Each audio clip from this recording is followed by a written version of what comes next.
Ya, selamat malam buat Bapak Ibu semua, teman-teman semua ya. Kayaknya hampir sebagian sudah saya kenal juga ya. Jadi mungkin kita udah pernah kerja bareng juga. Jadi mungkin bukan hal baru lah ya. Nah, bagi yang belum kenal mungkin juga yang lupa saya ini siapa. Jadi saya perkenalan aja. Nama saya Meriando Teja Artanta Sembiring. Yang paling unik dari nama saya kan memang Meriando, itu dari bulan Mei, lahir di Irian, Indonesia. Mungkin bagi yang belum tahu, jadi itu adalah anagram ya dari kelahiran saya. Jadi Meriando itu bisa manggil Teja atau Ando. Feel free mau manggil Teja atau Ando. Saya juga lahir pindah-pindah dari Jayapura pindah ke Sabang sampai Merauke. Jadi hampir dibilang saya tidak ada bahasa mother tongue yang khusus lah untuk bahasa tertentu. Jadi saya hampir kayak bahasa Indonesia lebihnya gitu. Ya, saat ini juga perjalanan karir saya lulus dari IT dan mulai bekerja sebagai seorang programmer, dan hampir sekitar 6 tahun saya berada di programmer, hingga pada satu titik ya, saya jadi melihat kayaknya kalau saya di programmer terus saya akan jadi seorang introvert benar-benar, sehingga saya memutuskan untuk mencoba untuk menjadi seorang project manager biar bisa meningkatkan kemampuan soft skill saya dan sosialisasi saya. Sehingga dari situ saya challenge, waktu itu ada tim project manager dan direktur juga untuk saya bisa menjadi seorang project manager. Dan akhirnya diberi kesempatan 1 tahun sejak mengajukan itu. Dan akhirnya ya semakin tergila-gila ya dengan project management. Jadi kalau mau ngomong project management tuh jadi tertarik dan selalu ingin improve karena saya merasa selalu saat ini saya masih belum cukup. Makanya saya juga ngambil PMP waktu itu. Terus saya juga punya mentor seperti Mbak Fiari, Pak Atar, punya mentor yang banyak untuk selalu mengimprove saya untuk menjadi seorang project manager atau scrum master yang lebih baik.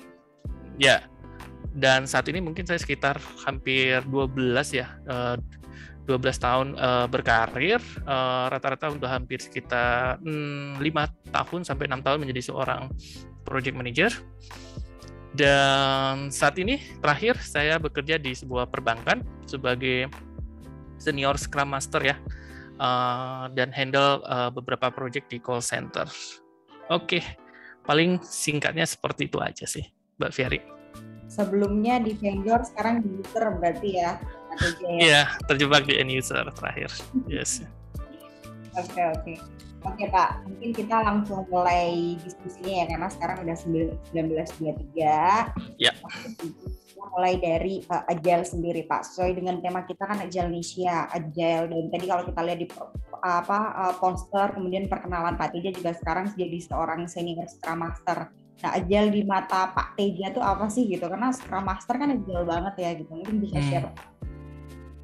Ya, istilahnya Agile kan banyak. Bagi saya sendiri, Agile itu adalah ada 2 ya, cepat dan terarah. Maksudnya dari cepat dan terarah adalah, menurut saya Agile adalah sesuatu metode untuk melakukan sesuatu yang lebih efisiensi dan lebih fokus. Jadi dengan Agile kita memilah-milah pekerjaan menjadi lebih kecil dan bisa mengeksekusi setiap pekerjaan juga berdasarkan prioritas dari setiap pekerjaan tersebut. Jadi menurut saya Agile adalah sesuatu yang proses pekerjaan yang jadi lebih cepat dan lebih terarah. Itu dari saya sih, Mbak Fiari.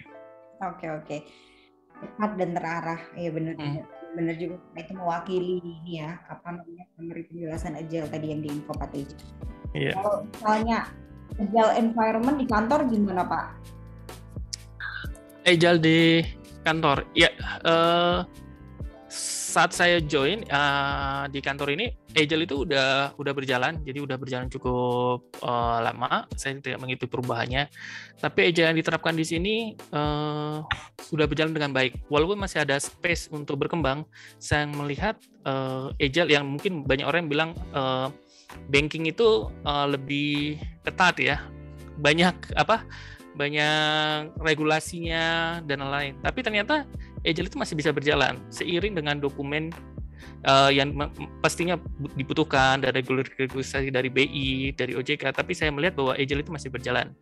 Dimulai dari bagaimana melakukan sprint planning, sprint review, kita melakukan juga daily stand up, dan begitu juga dengan retrospektif. Saya merasa agile di perbankan itu bukan sesuatu hal yang impossible. Yang saya lihat memang benar-benar bisa diterapkan di dalam perbankan. Begitu Mbak Ferry.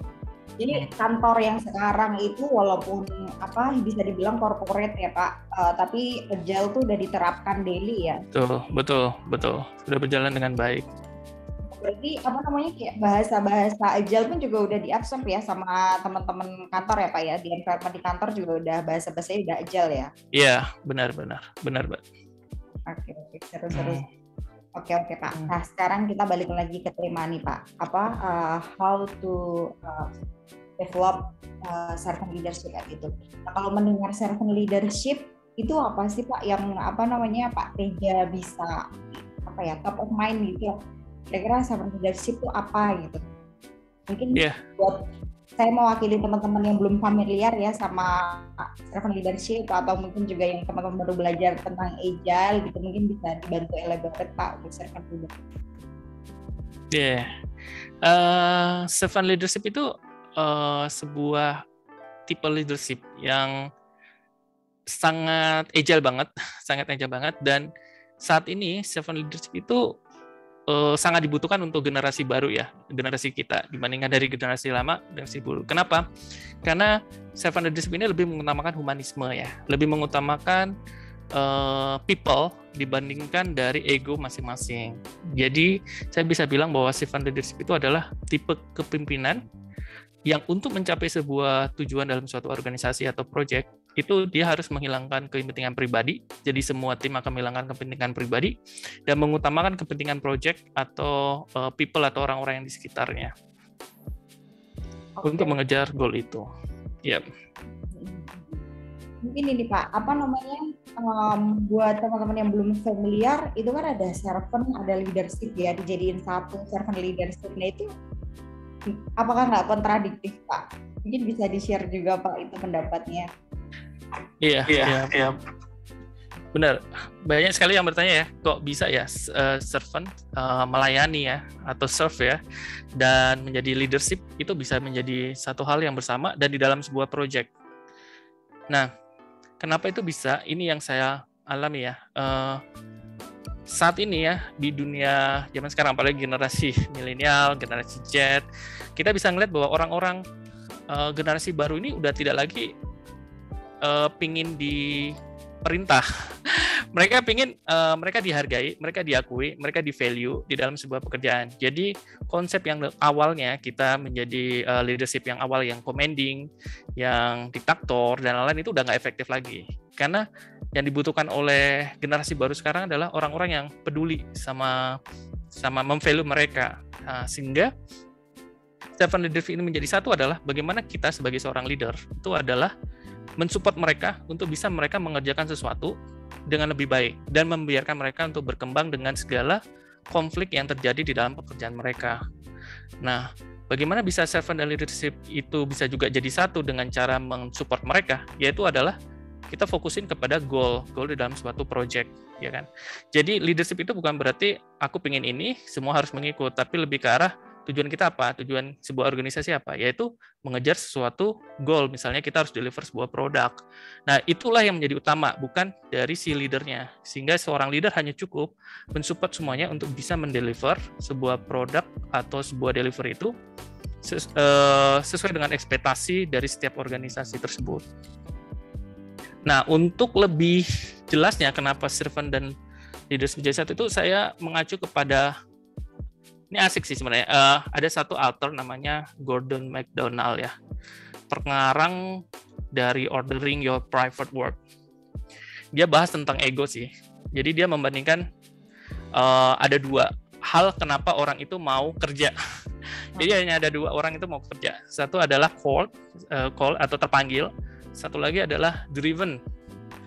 Driven itu terdorong, jadi ya mau nggak mau dia harus melakukan. Bedanya apa? Ya, ini biasanya kisahnya kalau ada dua orang yang terpanggil sama terdorong adalah kalau dia terdorong ya karena kebutuhan. Jadi kayak ya saya harus melakukan ini karena memang saya lagi butuh duit. Jadi saya kerja di sini, saya butuh untuk bisa promosi, makanya saya harus achieve.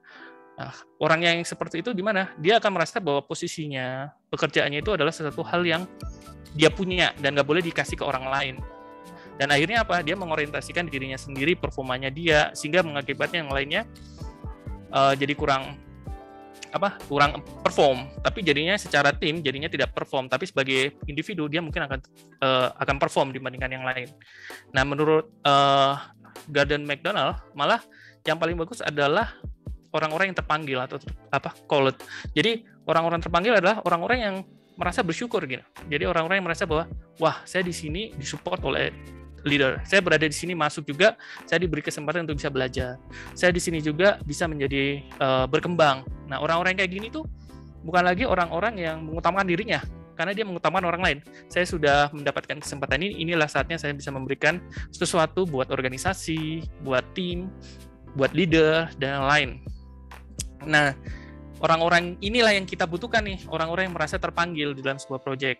Makanya Seven Leadership itu adalah membuat orang-orang memiliki perasaan sebagai terpanggil di dalam proyek, bahwa mereka dibutuhkan, mereka di-value. Nah, makanya Seven dan Leadership ini bisa menjadi satu adalah karena konsep ini, bahwa kita membuat semua tim merasa mereka di-value dan dibutuhkan, dan mereka akan berkembang di dalam sebuah proyek ini dan organisasi ini. Dan tentunya dengan melakukan hal itu, mereka jadi semakin percaya diri, dan mereka memberikan sesuatu yang lebih di dalam performanya mereka. Gitu. Clear banget sih. Jadi kalau misalnya di sisi leader, kita lebih ke servant leadership, impact-nya ke tim kita, mereka lebih self-organizing ya Pak ya. Betul. Jadi mereka disuruh, mereka akan berkembang sendiri, ada kerjaan mereka akan lebih inisiatif sendiri gitu. Betul. Kan, ya. Oke Pak, balik lagi untuk develop servant leadership gitu. Kalau buat tingkatin mindset kita biar kita at least punya karakteristik atau mindset servant leadership itu apa sih menurut Pak Teja? Mungkin bisa diskusi juga karena untuk servant leadership itu sendiri kan sebenarnya kalau yang saya ketahui ya Pak, nanti bisa dikoreksi juga, itu kan juga belum lama ya, mungkin ada beberapa tahun ke belakang itu baru istilah itu common gitu kan ya, terus semua orang udah mulai project management itu hal yang ya sekarang populer ya gitu, karena udah terbukti gitu bahwa ngapain sih kita nge-driving lagi gitu, ngapain sih kita nyuruh-nyuruh gitu, jadi kita encourage tim aja, tim bisa self organize sendiri gitu. Dan menurut aku juga Pak Teja kan dari awal ngerjain project, terjun ke project management pasti kan juga masih belum menerapkan ini ya Pak, masih nyari-nyari ya leadership-nya. Nah, awal-awalnya gimana sih Pak? Ada mindset atau udah punya karakter leadership ini? Iya. Ini dari pengalaman saya untuk menjadi seorang servant leadership atau malah menjadi seorang leadership yang baik, itu pertama harus balik lagi ke dalam dirinya, ke dalam pribadi dan karakter kita sendiri sebagai seorang leader. Yang pertama adalah gini, bagaimana bisa kita mengkritik atau bagaimana bisa kita minta orang untuk berubah menjadi lebih baik kalau dari seorang leadernya sendiri tidak mau menjadi lebih baik. Dalam artian untuk belajar bagaimana menjadi seorang project manager yang baik, belajar untuk gimana sih bisa membuat timeline jadi lebih baik, bagaimana sih bisa engage dengan tim. Kalau dari dirinya sendiri tidak memiliki kapasitas atau perasaan karakter seperti itu, tentunya dia nggak mungkin bisa mengekspek itu ke tim-tim di bawahnya. Karena dari timnya sendiri tidak melihat bahwa dia adalah orang yang menerima dari kritik dan saran. Yang paling saya lihat adalah konsep dari leadership mindset yang paling utama ya adalah melakukan one on one. Itu saya merasakan banget kalau melakukan one on one itu bisa mengimprove kita untuk menjadi seorang servant leadership yang baik. One on one itu nggak hanya harus ke mentor, ke atasan, tapi bahkan untuk ke tim sendiri, peers, bahkan untuk orang-orang di bawah untuk bisa mendapatkan feedback. Apa sih yang kurang, apa sih yang bisa kita improve, itu tuh membuat kita menjadi seorang mindset servant leadership yang lebih baik. Itu yang saya dapatkan, Mbak Fiari. Jadi balik lagi ke kita sendiri ya, kalau misalnya kita sendiri nggak mau ya serve and leadership berkesinambungan ya nggak mungkin bisa ya kita karakter itu. Nah kalau balik lagi nih Pak, servant leadership ini kan pasti punya beberapa karakter ya gitu, kayak misalnya kita ada style leadership kan, ada dictatorship yang kayak gitu kalau dulu kita belajar PMP ya Pak. Nah kalau yang servant leadership menurut Pak Teja tuh karakternya apa aja sih Pak, selain apa namanya ada initiate berubah dari dalam diri sendiri gitu, mungkin ada beberapa top 3 atau top 5 gitu yang mungkin bisa di-share per karakter servant leadership. Ya, saya ada 5 hal ya yang perlu diperhatikan atau perlu diutamakan sebagai seorang servant leadership dalam karakternya mereka masing-masing. Yang pertama itu adalah komitmen untuk pertumbuhan tim. Jadi karakter seorang servant leadership itu lebih mengutamakan bagaimana nih tim yang saat kondisi sekarang bisa improve dan selalu improve dan selalu ada space untuk improve, dan kita perlu tahu space itu ada di mana. Itu yang pertama, komitmen untuk bisa melihat grow atau suatu space untuk bisa tim itu berkembang. Nah, yang kedua adalah self awareness ya, self awareness. Jadi adalah sama-sama itu bisa refleksikan bahwa kita itu nggak sempurna ya. Kita itu selalu dalam kondisi yang selalu bisa untuk terus berkembang. Jadi tidak ada limitasi untuk kita stop atau berada di zona kenyamanan. Jadi semua itu ada self awareness bahwa kita mau bertumbuh, kita mau berkembang. Dan dari self awareness ini kita tentukan strength kita apa, weakness kita apa, personalities kita apa. Jadi semua itu saling matching satu sama lain membentuk sebuah tim yang lebih kuat. Nah, yang ketiga adalah listening. Ini krusial banget listening, karena banyak orang yang bilang I'm a listening person ya, aku orang yang mendengar, tapi mendengar dengan mendengar itu berbeda. Mendengar dengan mendengar itu bagaimana? Jadi kadang orang mendengar tapi tidak memahami. Jadi kadang dalam komunikasi ya, apalagi one on one, menceritakan diskusi tentang isu-isu dalam proyek, kita hanya mendengarkan dan kita hanya meminta mitigasi dan solusinya tanpa kita tahu sebenarnya masalah utamanya apa. Kalau kita memahami, kita lebih tahu bahwa kadang-kadang ya 30% dari orang yang ngomongin, paling 30% itu yang terucapkan, bahkan sebaliknya yang 70 itu nggak terucapkan. Nah, oleh sebab itu kita harus belajar untuk memahami satu sama lain, belajar komunikasi, karena seorang leader kalau kurang dalam komunikasi dan listening, saya rasa tidak tersampaikan apa yang diinginkan dari sebuah tim. Yang keempat adalah empati ya. Jadi ini karena servant leadership yang seperti saya bilang itu adalah humanis ya, lebih ke arah bagaimana kita mengenal satu orang dan lebih mengutamakan people. Jadi kalau kita nggak punya empati, ya bagaimana bisa kita merespek dari setiap tim.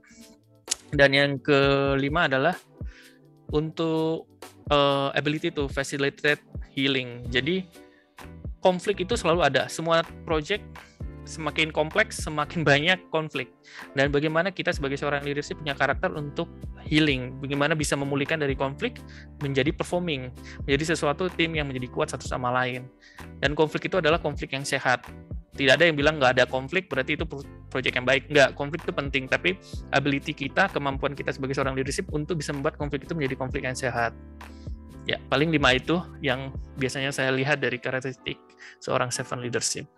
Oke. Maria, yang pertama itu komitmen untuk berubah itu sendiri. Berubah tuh nggak cuma berubah di arah related sama servant leadership ya Pak. Tadi kalau aku dengar jadi mau berubah bikin timeline yang lebih baik, yang kayak gitu.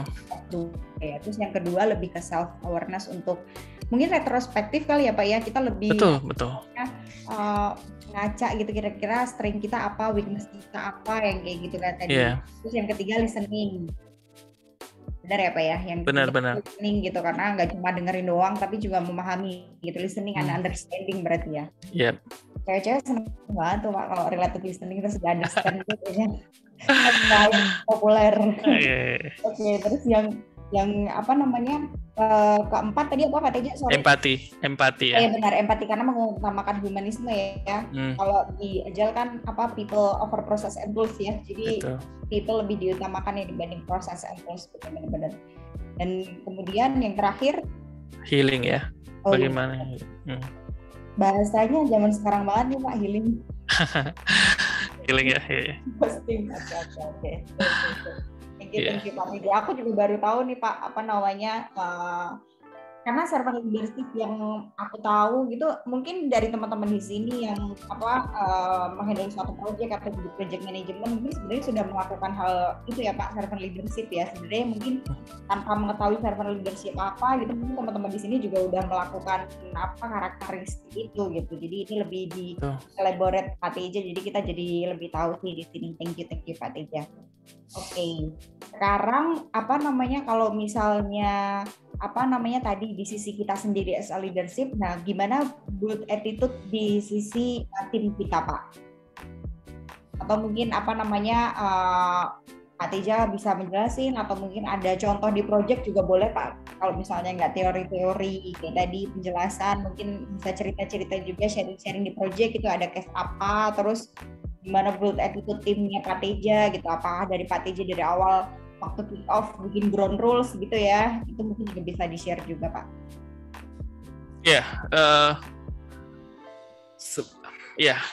Kalau ini saya mau cerita tentang challenging ya menjadi servant leadership ya, mungkin ini menarik juga sih. Boleh. Challenging untuk menjadi seorang servant leadership ya, yang saya ngelihat adalah yaitu challenging juga, yaitu adalah jawabannya adalah challenging gitu ya. Jadi challenging untuk menjadi seorang leadership adalah challenging. Challenging itu maksudnya adalah apa? Men-challenge setiap orang untuk keluar dari zona kenyamanan. Kita tahu ya bahwa kita semua suka zona kenyamanan ya. Hampir itu senang. Dimana semua keadaan tertebak, kita bisa tahu bahwa ini resultnya akan seperti ini. Kalau kita kayak gini ya udah pasti kayak gini. Udah enjoy aja. Karena kalau ada konflik, apalagi di konflik yang lain. Padahal justru kalau kita mau berkembang, zona kenyamanan itu adalah satu hal yang harus dihindari. Nah, caranya bagi seorang servant leadership adalah men-challenge itu. Men-challenge untuk menjadi terjadi konflik atau meraih sesuatu konflik yang tidak menjadi konflik, mungkin karena mereka takut untuk jadi konflik. Untuk jadi konflik, misalnya di retro, kita akan raih sesuatu yang membuat mereka jadi tertrigger untuk mendiskusikannya dan lain-lain. Karena kalau mereka tetap berada di zona kenyamanan, mereka nggak akan bisa berkembang. Nah, hal ini yang tricky ya, ini soft skill juga sih. Jadi kadang-kadang kita harus belajar bagaimana untuk bisa membuat kisruh kalau bahasa Jawanya ya. Buat kisruh di dalam project kalau merasa project itu udah berjalan dengan baik dan terlalu lancar. Menurut saya sih seperti itu, karena kalau enggak, kita nggak akan berkembang. Itu yang menurut saya sih challenging adalah bagaimana cara untuk membuat tim itu mau berkembang dengan keluar dari zona kenyamanan dengan membuat konflik di dalam project itu sendiri. Benar.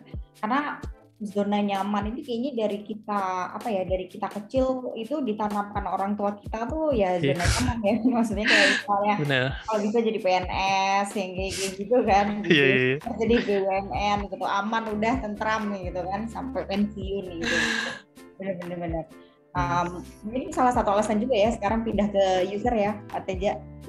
Nyaman di vendor ya sebelumnya ya. Iya, dan terjadi konflik juga ya. menarik berkembang.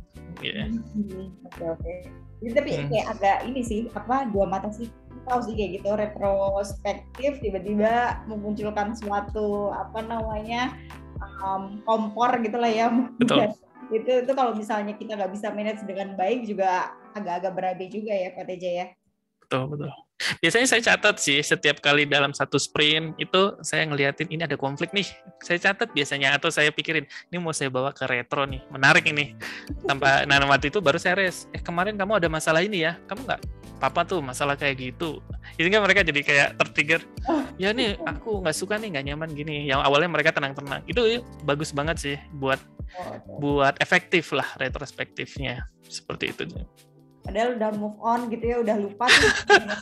Di race lagi ya, asik ya. Oke. Tadi kalau ngomongin challenge-nya ya Pak, sekarang kita ngomongin benefit-nya nih. Gitu kan servant leadership mungkin Pak Teja udah daily menggunakan konsep itu ya dalam kerja dan mungkin dalam berkeluarga dan kehidupan pribadi juga ya. Karena yang saya lihat sebagai project management itu kan sel kita di project itu kadang kebawa gitu kan ke rumah gitu. Jadi saya tuh kayak hal-hal simple aja kayak budgeting 3 bulan ke depan gitu tuh saya udah bisa predik gitu, bisa nabung berapa yang kayak gitu juga. Terus kayak weekend ini kemana, balik kampung kapan gitu kayak udah ada timeline-nya sendiri gitu kan. Iya, benefitnya servant leadership Pak di sisi profesional dan juga di level sehari-hari, mungkin bisa share juga Pak Teja. Ya, benefitnya servant leadership kan sesuatu yang mengutamakan people, humanisme. Satu hal yang selalu saya pegang ya, karena kita nggak tahu nih tim kita yang saat ini kita pegang bisa aja itu menjadi seseorang yang lebih sukses dan cepat karirnya ke depannya ya. Sehingga dengan melakukan humanisme, membangun mereka berkembang, dan suatu saat mereka menjadi seseorang yang sukses, malah menjadi seseorang yang bisa membangun perusahaan sendiri, startup sendiri dan lain-lain, itu suatu saat koneksi itu akan bertemu, karena namanya sebuah industri, atau ya misalnya ada di perbankan, ada di IT, ada yang di telco dan lain-lain, itu pasti akan ketemu-ketemu lagi. Jadi membangun culture itu tuh selain mengembangkan orang, suatu saat kita akan bisa terikat dan kita bisa juga improve dengan bantuan dari mereka. Jadi nggak ada salahnya untuk selalu memberikan atau mensupport semua orang, karena kita nggak tahu apa yang ada di depannya kan. Terus yang kedua adalah mempelajari karakter orang ya, karena Seven ini kita kan berusaha tahu, oh ini orang ini saat kita support ternyata kita nggak bisa support hal yang sama dengan orang yang lain, karena kebutuhan dari mereka masing-masing berbeda. Di situ kita belajar untuk sosialisasi yang baik, belajar untuk mengenal karakter orang, belajar untuk bagaimana mengengage, dan akhirnya kita punya kemampuan untuk menginfluence karakter-karakter yang berbeda itu demi kepentingan dari sebuah organisasi atau proyek. Jadi dua hal itu yang selalu pegang sih, bahwa tidak ada salahnya untuk kita melakukan servant leadership. Gitu. Benar-benar. Itu juga yang selalu di-highlight sama atasan saya sih gitu. Networking. Betul. Karena ya dunia pekerjaan sempit, dunia IT, project management gitu. Rata-rata pasti kita punya beberapa kenalan yang sama kan ya Pak Teja. Jadi ya apa yang kita support ke orang pasti akan balik lagi ke kita ya dalam bentuk hal yang lain. Betul. Benar. Oke. Nah Pak, tadi kalau misalnya nih servant leadership dari tadi kan ngomongin support orang terus, gimana encourage people gitu kan. Terus intinya fokus kita tuh gimana caranya tim kita bekerja secara optimal ya. Itu ada nggak sih Pak case atau mungkin kejadian gitu karena sibuk fokus sama tim gitu, karir terhambat atau gimana gitu? Mungkin Kak Teja mungkin bisa share juga. Iya. Selama ini ya, kalau yang saya alami ya, kalau membilang karir terhambat atau apa, itu sebenarnya balik lagi ke kondisi masing-masing. Bagaimana dia bisa mengimprove di dalam suatu proyek, memberikan perubahan dan lain-lain. Tapi selama saya berkarir, selama saya bisa membangun orang itu berkembang, bagaimana orang itu bisa belajar, bisa bertumbuh dan lain-lain, itu yang dilihat adalah how we manage people. Karena semakin tinggi karir orang ya, atau levelnya ya, misalnya dari staff, supervisor, manager sampai atas, lama-lama yang jadi KPI atau performance itu bukan lagi sesuatu yang teknikal, malah lebih ke arah soft skill. Justru semakin kita bisa membangun sebuah tim lebih baik, itu karir kita akan semakin tinggi. Jadi bagi orang yang mungkin terlalu individu, merasa bahwa ini karir saya, ini pegangan saya, malah justru bagi saat satu titik mereka mengalami kesusahan, bagaimana mereka tidak bisa dikasih tim dan tidak bisa perform. Karena semakin tinggi level, yang dilihat bukan lagi perorangannya, tapi bagaimana timnya itu berkembang. Jadi menurut saya sih, mengenai masalah sebagai seorang servant leadership itu bisa mengaling karir, justru tidak sih. Dari situ bisa kompetisi kita, bagaimana kita bisa diterapkan di level yang lebih tinggi itu semakin teruji. Bagaimana kita bisa manage orang itu semakin teruji. Seperti itu sih Mbak Fiari. Benar. Jadi mungkin kalau misalnya kayak kita dulu ya waktu pertama kali terjun di project, mungkin tahun pertama kita handle project itu kan kita lebih ke manage timeline, kapan barang ready atau kapan nih konfliknya beres yang kayak gitu kan. Tapi makin kesini kita makin aware bahwa untuk suatu project itu yang di manage nggak cuma timeline, tapi manage resource lebih penting ya Pak Teja ya. Betul. Benar. Mungkin tadi kan salah satu stigma yang salah nih Pak yang aku tangkap terkait tentang servant leadership gitu, karena fokusnya ke tim mungkin bisa ketika nggak tercapai, itu kan sebenarnya stigma yang perlu diluruskan kan, dan udah diluruskan juga sama Pak Teja. Ada nggak sih Pak stigma-stigma lain tentang servant leadership yang pernah diluruskan gitu, mungkin Pak Teja pernah dengar atau ada yang pernah nanya gitu, mungkin bisa share juga Pak Teja. Ya, pertanyaan yang sering muncul itu stigma negatif dengan servant leadership adalah mentalitas ya, maksudnya dalam artian apakah kamu yakin bahwa dengan mensupport mereka memberikan jawaban atas sesuatu yang maksimal dari mereka. Contohnya kan kita bisa support mereka, kamu bisa kerja berapa lama gitu kan, misalnya 10 hari saya bisa mengerjakan sebuah aktivitas 10 hari, padahal in the end dia bisa mengerjakan itu 3 hari. Jadi sesuatu yang less motivated ya. Jadi dari beberapa orang yang nggak muncul ya rasa untuk memberikan sesuatu lebih, yang seperti yang tadi bilang ya, terpanggil, masih kedriven ya. Jadi ya udah aku mau nyaman aja 10 dan lain-lain, itu akhirnya project tidak berkembang karena waktu kita men-challenge untuk berkembang juga enggak. Nah, itu stigma itu apakah ada yang terjadi? Benar ada, tapi itu stigma yang langka sekali. Karena apa? Karena kita dalam tim semua itu saling memahami satu sama lain.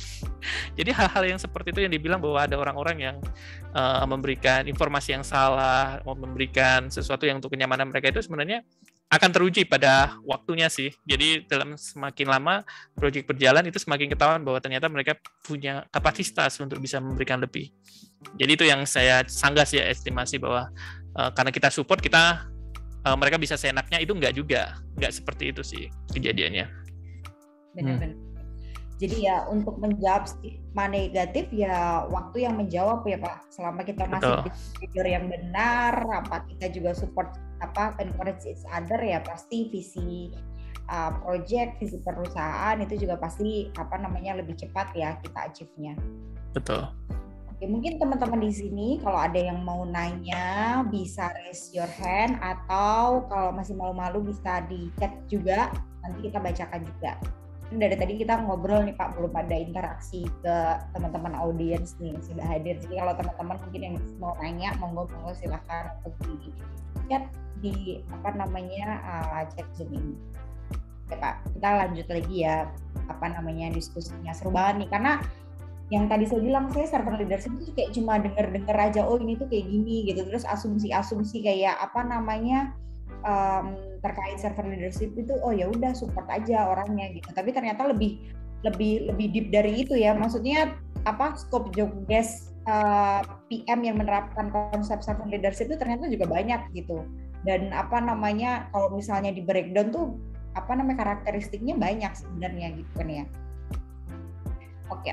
Terus Pak, ini ada nggak sih Pak, kita ngomongin practical, ada nggak sih contoh-contoh di project gitu kan? Misalnya kan kadang kita ngerjain project itu mungkin nggak dari awal ya. Mungkin kalau dari awal itu lebih mudah gitu karena kita bisa built-in adjustment-nya lebih ini gitu. Tapi mungkin ngerjain project di tengah-tengah atau mungkin kantor baru gitu kan, yang mungkin environment-nya beda, terus menerapkan servant leadership ini gitu, itu ada nggak sih Pak challenge-nya gitu? Kalau misalnya tadi kalau Pak TJ cerita kan ngomongin udah project lama, ada satu isu di retros gitu kan.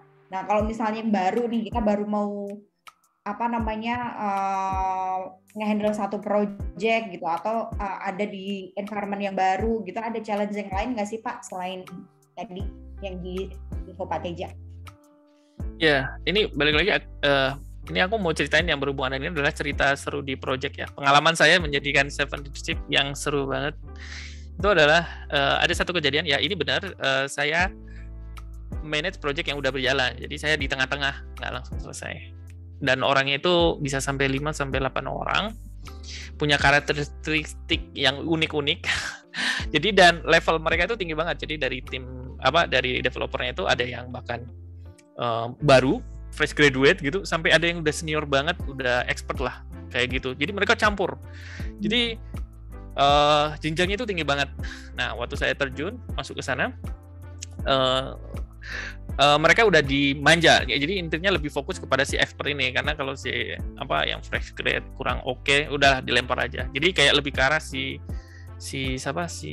yang expert ini yang akan banyak bekerja, dan itu aku yang nggak mau karena semuanya harus sama, karena dia juga kayaknya overload dan lain-lain. Nah, yang paling unik adalah yang paling serunya ya adalah yang si expert ini maniak kerja banget ya, programmer, dan suka merokok gitu kan ya. Jadi hampir dalam kehidupan itu kayak merokok, terus keluar, terus habis itu balik berapa jam kemudian sholat, terus habis itu berapa jam lagi makan siang. Jadi kayak komunikasi itu kurang lancar. Jadi apa yang harus dikerjakan ke tim-tim yang bawah untuk dia bisa delegasi itu nggak ada, kurang gitu kan. Itu tuh seru banget itu. Dan aku sebagai seorang servant leadership, seorang leader waktu itu, saya juga bingung ini gimana nih. Ada satu orang yang ada resource yang ada walaupun belum ada performnya ya karena masih fresh grade, terus tiba-tiba ada yang orang expert, terus akhirnya dia nggak kerja nih yang fresh grade, yang ini yang kerja mati-matian, jadi dia kelihatan itu powerful. Akhirnya saya membuat co-location yang baru sih, yang awalnya di onsite, saya melakukan co-location baru di kantin, yang dimana bisa merokok sepuasnya. Dan saya sediakan modem, terus saya bawa juga itu ya multi choke gitu ya. Jadi semua orang bisa kerja di situ, dan saya bagi ini yang nggak suka ada rokok sebelah sini, yang suka merokok di sini. Jadi lu sini nggak akan bisa kemana-mana, lu bisa ngerokok seenaknya gitu kan, boleh terserah, biar fasilitas dan yang tim lain juga nyaman, karena untuk bekerja langsung bisa komunikasi dalam satu ruangan itu, dalam tempat kantin. Dan itu terjadi dan berhasil, maksudnya nyaman, semua orang nyaman, berhasil, dan komunikasi dan pembagian pekerjaan juga jadi lebih enak. Komunikasi yang awalnya mau nanya lagi ke seniornya gitu kan, seniornya lagi ke bawah ngerokok, terus habis itu nunggu lagi ini, itu nggak kejadian karena mereka bertemu di satu tempat. Itu pengalaman unik saya, dan itu yang lucu dan seru sih, saya melakukan hal itu. Jadinya dijadiin co-location ya, mau nggak mau sini yang kayak gitu. Iya, kayak kamu mau kayak gini, kamu mau gini, semua setuju, ya udah, kenapa nggak langsung ketemu di satu tempat, bisa merokok, bisa ngopi, terserah lah dalam satu tempat begitu. Terus ini Pak, itu kan tadi kalau misalnya kita udah co-location ya, sekarang balik lagi ke pandemi era yang kita nggak tahu masuknya kapan, masuk kantornya kapan gitu. Ada cerita seru juga nggak sih Pak gitu? Di WFH ini gitu, related servant leadership dan project? Iya ya, memang kerasa sih, karena untuk lebih bisa mendekatkan influence orang ya, yang saya pelajari itu memang harus bertatap muka, harus ketemu satu sama lain, face to face, one on one, sehingga hal itu yang jadi semakin susah untuk bisa mengenal setiap orang ya. Karena saya paling senang tuh kalau one on one, bisa kenal dia seperti apa, dia pinginnya seperti apa, nyamannya bekerja seperti apa, sehingga saya bisa menyatukan semuanya, sehingga dia bisa kerja dengan maksimal. Nah, hal itu yang saya kehilangan. Nah, akhirnya ya hal-hal yang paling simpelnya ya ini sih, berdiskusi secara terpisah di luar kantor untuk menceritakan tentang personal. Paling biasanya seperti itu, saya call, WhatsApp call untuk menanyakan kabar atau menanyakan apa, untuk bisa dedicated biar intas dengan dia, kondisinya dia seperti apa, dan bisa mengerti apa yang dia rasa, apa yang dialami di dalam rumahnya dia yang bisa menghambat dalam pekerjaan dan lain-lain. Walaupun tidak se-efektif ketemu, tapi ya at least itu adalah satu hal yang baik saat ini. Saya masih menggali dan belajar lagi sih. Mungkin dari teman-teman ada yang kasih ide gimana sih untuk yang work from home. Sampai saya sekarang masih belajar sih gimana cara untuk bisa membangun dan menginfluence itu. Benar. Apalagi buat kita ya Pak yang punya kantor baru, itu benar-benar ini banget sih gitu kan. Iya. Itu kadang kita ngobrol tuh masalah kerjaan gitu, nggak ada bahas yang lain gitu. Terus apalagi saya nih Pak, woman in project management itu kan nggak banyak ya, apalagi di dunia IT gitu. Jadi saya juga sekarang jadi kurang temen-temennya ya ini om-om lagi gitu, Om Atar, Om Teja, Om Akid, teman-temannya gitu aja gitu. Oke. Terus ini nih Pak, kita udah ada beberapa pertanyaan nih, mungkin kita bisa nanti mau bahas pertanyaan. Pak Teja kalau mau minum dulu boleh loh. Dari tadi saya udah minum sampai 5 kali, kayaknya Pak Teja on fire banget ngomong mulu. Iya, saya senang ya on fire. Iya, senang sih bahas kayak ginian, seru. Saya banyak. Padahal tadi sore ada yang nervous banget loh. Saya nervous ya. Iya, saya nervous. Dan pas udah ngomong ini aja kan, emang dasarnya ngomong kan, jadinya lancar jalan tol. Iya. Oke. Oh iya Pak, maksudnya aku mau nanya lagi nih, it's a good thing kalau misalnya servant leadership itu ada di orang-orang yang mau berubah. Nah, sedangkan kadang tuh kan kita punya karakter leadership yang udah melekat di kita gitu ya. Mungkin dari tuntutan pekerjaan atau culture kantor atau emang personality orang itu sendiri yang dia udah punya style sendiri gitu kan. Nah, Mungkin ada nggak sih Pak triksnya atau tipsnya buat orang-orang yang dia udah yakin style leadership-nya itu udah paling bener, terus berubah menjadi ini gitu, berubah menjadi servant leadership itu apa namanya, mungkin ada komentar Pak Teja kalau misalnya ada case kayak gitu, mungkin kita sharing-sharing aja ya dari point of view Pak Teja aja gitu. Ya, yang pertama jangan pernah berharap merubah orang ya. Jadi sama tim juga saya nggak pernah berharap untuk bisa merubah mereka, tapi saya men-challenge mereka untuk berubah. Itu berbeda ya. Dan setiap orang-orang yang untuk bisa berubah, bisa ingin merubah karakter style leadership-nya itu semua balik lagi ya. Seperti saya bilang itu untuk servant leadership itu adalah yang pertama adalah self awareness-nya ya. Dalam artian mau belajar, mau bertumbuh. Jadi sebelum kamu menuntut sesuatu ke orang ya, kamu harus tuntut itu dalam dirimu sendiri. Kalau kamu sudah bisa melakukan hal itu, pasti akan semakin easier untuk ngelakuin itu ke tim. Kenapa? Karena kamu tahu kamu dulu adalah orang yang merejek itu, jadi tahu bagaimana sebenarnya untuk meyakinkan. Jadi kalau kita sendiri tidak punya mindset itu, kita nggak mau belajar, kita maunya menyuruh, bahkan mengimprove kemampuan kita saat ini ya, untuk menjadi seorang PM yang baik, menjadi seorang Scrum Master yang baik, menjadi leader yang baik, itu juga kita nggak belajar ya, itu akan semakin susah. Jadi kita jangan berharap lah kita bisa mengubah pemimpin kita bisa mengubah orang yang ada adalah kita bisa mengubah diri kita dan berusaha untuk men-challenge keadaan di sekitar. Itu sih yang bisa saya beringat. Very good point Pak. Maksudnya benar sih, kita nggak bisa merubah orang ya, sama sekali kita nggak bisa merubah orang. Yang bisa kita lakukan adalah men-challenge environment itu buat jadi lebih baik ya gitu. Betul. Benar. Ini emang mungkin dari experience juga sih gitu. Dulu waktu awal-awal tahun-tahun pertama kedua ngerjain project gitu kan, kalau dari zaman kuliah gitu kan ngerjain event ya, terus sekarang kerja di dunia profesional terus kerjain project itu, kadang kita kalau berhasil tuh kayak ngerasa ini I'm very good project manager gitu kan, wah gue sukses nih ngerjain project gitu. Tapi makin kesini itu juga kita makin belajar ya gitu. Kalau misalnya ini sukses tuh ya bukan gara-gara kita gitu, karena gara-gara tim kita gitu. Atau kan support dari atasan, dari stakeholder, dari tim gitu. Nah, gimana caranya kita bikin environment tim kita kan, bahwa ngerasa semuanya ternyata ikut andil dalam kesuksesan project gitu kan. Itu balik lagi ya, nanti kita jadi bisa lebih self organizing, timnya nggak perlu disuruh, udah bisa kerja sendiri, udah bisa initiate sendiri gitu ya. Itu betul. Sih, Pak. Itu yang seperti yang tadi bilang ya, dari authornya namanya McDonald ya. Itu yang dia bilang call or driven. Jadi kita pingin timnya itu yang call, yang merasa terpanggil, gue harus memberikan sesuatu, bukan yang ya udahlah gue harus kerja nih kayak penuh dengan tuntutan kayak dan lain-lain. Enggak, kita membuat mereka jadi mau melakukan sesuatu tanpa kita suruh, bahkan mau memberikan extra mile ya buat dalam project yang tanpa kita wow ini amazing punya tim yang kuat ya. Itu sih ya. Oke, tapi aktualnya nggak semua tim kita dream team sih ya Pak ya. benar ya. Ada ini nggak sih Pak, ada pernah ada project seru lain gitu kira-kira, oh ini server leader sebenarnya nggak cocok nih di project ini gitu, gue harus driven nih timnya gitu. Ada pernah kejadian juga nggak sih Pak, atau so far very selalu berhasil gitu menerapkan server leadership ini di setiap project?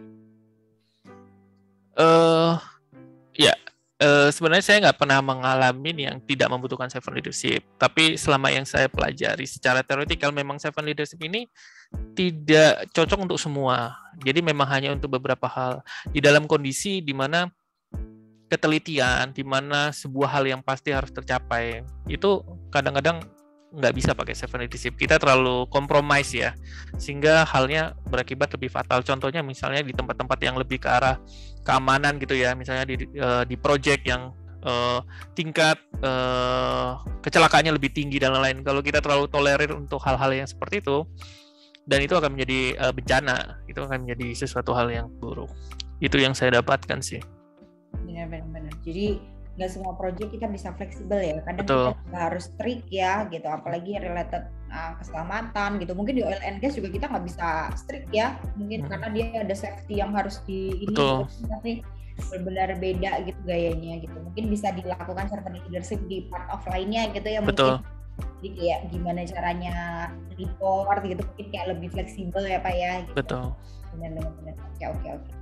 Oke Pak, kayaknya udah jam 8, jadi nanti kita bahas lagi buat ada teman-teman nih yang udah nanya, ada tim hore kita yang udah nanya. Mungkin dari diskusi tadi, Pak Teja mau summary atau mau highlight gitu tentang server leadership Pak? Iya, ya paling summary ya. Mungkin yang saya ingin encourage ya buat teman-teman semua atau bahkan buat diri saya sendiri juga adalah kita bisa mulai untuk servant leadership ini nggak perlu harus memaksakan sebuah culture ini ada di perusahaan kita atau apa. Nggak, cukup dari kondisi dari tim kita sendiri. Apa yang kita udah diberikan tanggung jawab saat ini kita bisa mulai coba. Dan kalau itu pun nggak bisa, ya at least di rumah ya. Bagaimana kita bisa support orang tua atau kita support pasangan dan lain-lain. Itu tuh bisa kerasa perbedaannya saat kita menjadi seorang servant leadership di dalam kehidupan kita. Dan saya pengen challenge ya, bikin encourage untuk mencoba untuk menjadi seorang servant leadership dimanapun kita ditempatkan atau bertanggung jawab saat ini sih, dan rasakan benefit dan impact-nya setelah itu. Gitu sih Mbak Ferry. Ya kalau misalnya mau servant leadership jadi mulai dari diri kita sendiri ya, di Betul. teman terkecil gitu. Kalau di tim kita ya udah di rumah dulu berarti ya. Berarti Betul. sangat support istri banget nih kayaknya. Iya, karena kebetulan istri love language-nya adalah ini ya, service ya, service. Jadi ya salah satu pembelajaran untuk menjadi seorang servant leadership ya istri gitu. Benar. Nanti suami saya suruh diri dan. Oke. Sekarang kita ada beberapa pertanyaan, mungkin Mas Atar mungkin bisa ditanyakan langsung kali ya. Kalau Mas Atar kayaknya langsung tanya aja deh, nggak perlu dibacain deh. Ya, ini enak banget nih. Jadi selama ini kan kalau podcast saya jadi hostnya kayak Fiari ya. Sekarang cuma dengerin doang nih Fiari, jadi nonton gitu ya. Oke, seru ya pembicaraannya antara Ferry dan Pak Teja. Saya mau nanya aja nih pada Pak Teja. Pak Teja kan, sepertinya Pak Teja lumayan expert ya di area servant leadership. Pak Teja sendiri pernah ikut ada trainingnya nggak sih dari company-nya? Diajarin nggak sih jadi servant leadership itu kayak gimana caranya? Dan kemudian apakah Pak Teja punya semacam role model yang diungkap oleh Pak Teja? Oh, ini seorang servant leader yang bagus nih, gue ngikutin jejaknya dia nih. Gitu. Oke. Pertanyaannya sadis ya kalau ada Pak Atar ya, sangat ini ya, spesifik gitu. Kalau training leadership sih yang khusus untuk servant leadership sih saya nggak ngikut. Jadi saya banyak membaca, dan kebetulan juga di kantor saya sebelumnya juga saya belajar banyak untuk menjadikan tim itu menjadi sesuatu yang important, terus aku harus mensupport mereka, terus melakukan one-on-one dan lain itu saya belajar banyak di situ. Dan kalau dibilang role model lebih dari satu ya, karena saya punya mentor seperti contohnya Pak Atar, jadi mentor saya juga. Terus saya punya beberapa mentor, bahkan mentor saya juga bukan sesuatu yang harus lebih tinggi dari saya, bahkan ada yang seorang developer bahkan itu bisa menjadi seorang mentor saya. Jadi saya nggak punya spesifik role model sih, tapi setiap orang yang saya rasa punya value, karakteristik yang bagus, biasanya saya akan berusaha untuk belajar, karena saya selalu merasa kalau saya ini belum sempurna gitu ya, maksudnya banyak space untuk berkembang. Jadi siapa aja bisa saya jadikan role model untuk di bagian part-part tertentu. Seperti itu sih. Ya, terima kasih Pak Teja atas jawabannya. Bagus sekali ya, jadi selalu keep learning ya Pak Teja. Yeah. Jangan ragu-ragu belajar dari yang atas atau di bawah, siapapun kita bisa belajar. Thank you. Ada yang dipelajari juga dari saya nggak Pak Teja? Kan kita temenan udah lama nih. Mengatur mood itu bagus banget Mbak Fiari. Itu yang perlu saya ingin pelajari. Luar biasa. Mungkin buat teman-teman yang baru join, jadi di webinar Agile Indonesia itu nggak ada yang formal ya, jadi semuanya informal. Terus juga karena kita belum bisa membayar speaker yang wah ya Mas Atar ya, jadi kita dari teman-teman sendiri gitu. Jadi rata-rata speaker kita tuh dari kenalan sendiri gitu. Jadi teman-teman yang ada mau jadi speaker kita bisa join gitu, biar networking kita menambah ya Mas Atar. Betul sekali. Kembang gitu, karena ya ngomongin networking itu opportunity ke depannya juga lebih banyak ya, dari segi karir, dari segi banyak lah gitu. Oke. Thank you Mas Hatar. Thank you Fiari, Pak Teja.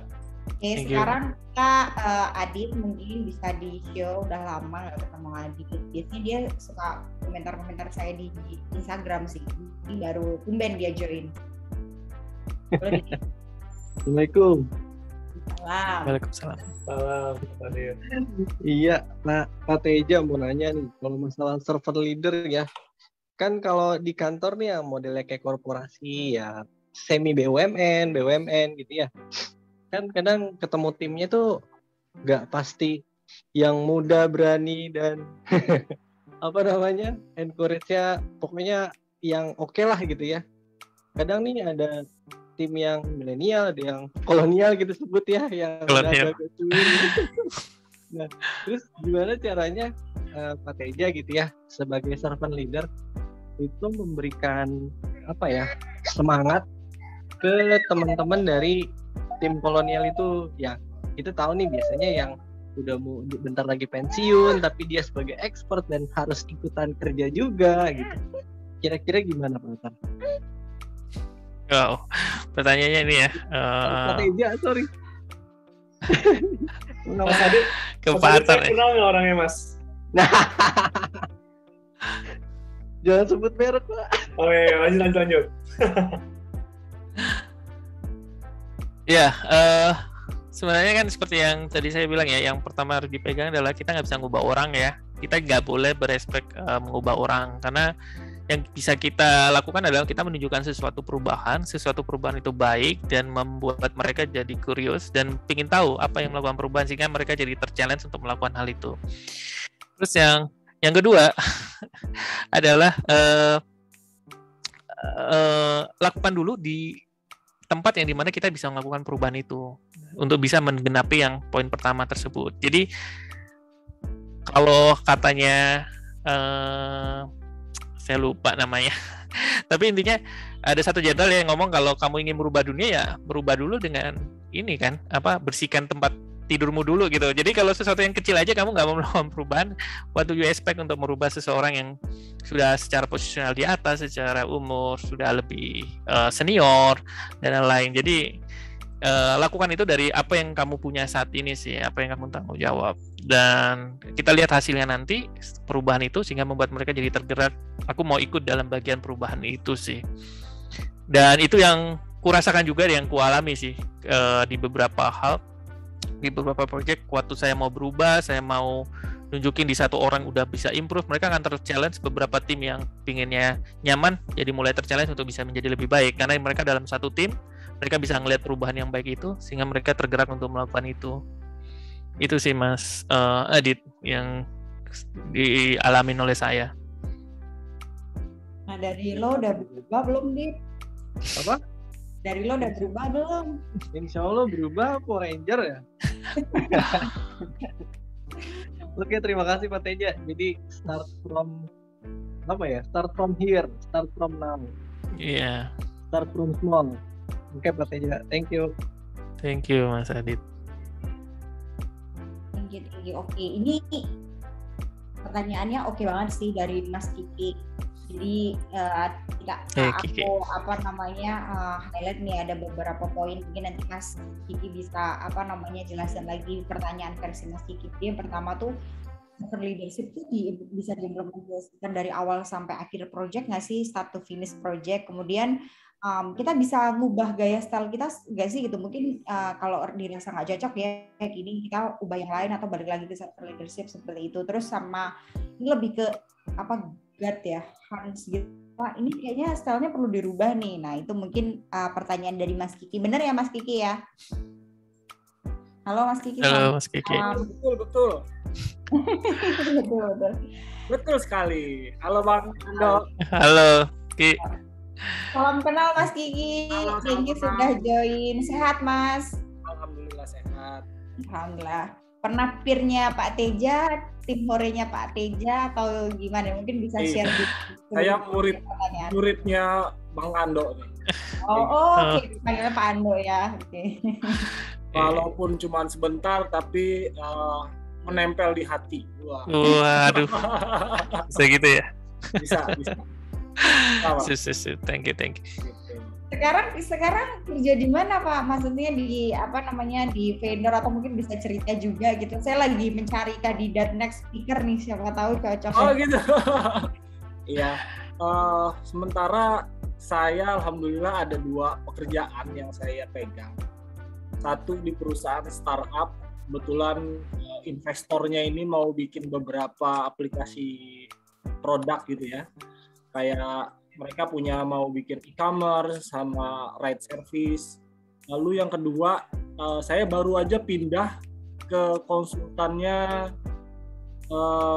proyek kereta cepat Jakarta-Bandung. Jadi yang satu saya ngurusin orang gitu ya di startup, yang satunya lagi ngurusin benda mati nih, jadi IT manager. Oh, wow, keren. Iya, tapi planningnya adalah di proyek kereta cepat ini, walaupun saya ngurusin benda mati gitu, saya akan coba pendekatannya itu pakai project management juga sih. Karena memang ada ngurusin inventory, terus ada plan-plan yang harus dibuat dan dieksekusi dan dimonitor seterusnya. Terus. Bantuan dari Bang Ando ya Bang. Bisa lah. Proyeknya membuat inovasi Indonesia menjadi lebih baik ya, no play proyeknya. Oke, mungkin kita lanjut lagi Pak Ando, silakan Pak Ando dijawab pertanyaan dari Bang Ando. Mohon dan pencerahannya. Waduh. Ya, thank you Ki. Ya, apakah tipe servant leadership dapat diimplementasikan dalam start to finish ya? Bisa ya, bisa enggak sih sebenarnya. Dalam artian servant leadership itu kan mengutamakan ke tim ya. Dan tentu pertumbuhan dari tim itu juga sendiri perlu waktu untuk kita bisa menjalan, bisa meng-grow dari tim. Jadi kalau mau dibilang bisa diimplementasikan, bisa. Tapi apakah itu efektif? Belum tentu. Karena efektivitasnya itu bisa semakin tinggi, semakin hari, di mana kita tetap berusaha untuk culture itu tetap dijalankan di dalam project. Jadi ya saya bisa bilang yes or no kalau untuk diimplementasikan dalam start to finish. Nah kalau bisa nggak kita mengubah tipe leadership ya di tengah-tengah project? Bisa aja. Tapi mengubah leadership ini susah ya. Dalam artian susah bukan berarti tidak impossible ya. Dalam artian gini, kamu sudah membangun sebuah culture ya kan? Seperti saya bilang ya, culture ini udah kebangun. Terus tiba-tiba di tengah kamu bisa untuk merubah culture itu. Yang ada ini apa? Shock culture ya. Kalau banyak orang yang bilang, jadi bersinggungan, terus habisnya jadinya berantakan. Tapi nggak apa-apa kalau itu memang sesuai dengan ekspektasi dari leader dan organisasi itu sendiri, ya itu nggak masalah. Karena semua pada tahu kan ya, Tuckman ladder ya. Semua pada rata-rata tahu di mana ada storming, norming, sama performing. Jadi hal konflik itu adalah sesuatu yang wajar, dan jika memang itu diekspektasi akan bisa mengimprove dengan mengubah karakter dari leadership, monggo dan biarkan tim bisa berkembang dengan cara konflik itu. Yang pasti adalah leadership memastikan bahwa konflik itu adalah yang positif dan berkembang. Dan bagaimana kita mengubah style leadership kita? Ya, untuk hal ini saya belum bisa jawab sih.